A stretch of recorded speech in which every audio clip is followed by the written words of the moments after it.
If you're like us and your garage is a cluttered mess because you have so much stuff, well, the best thing to do is get a shed and store it. So we got the shed by Suncast and we had the perfect spot for it. We thought this would be a good spot for it next to our garage's side door, and I'm going to show you the full process start to finish and my thoughts on it.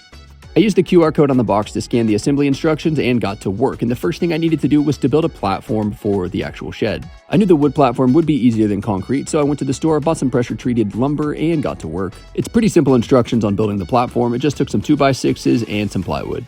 I also made sure the ground was level, but I didn't show that on the camera, so then when I put the platform down, it would be nice and level. It only took about an hour total, and you need a miter saw, a drill, and a circular saw.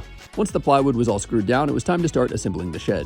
I set out all the pieces and tried to keep them in order by letter and then started reading the instructions. I think in total it took about 3 hours to assemble the entire shed, and the instructions are pretty clear, which helps it go quicker. It's just putting in a lot of screws and little pieces to make sure everything is together.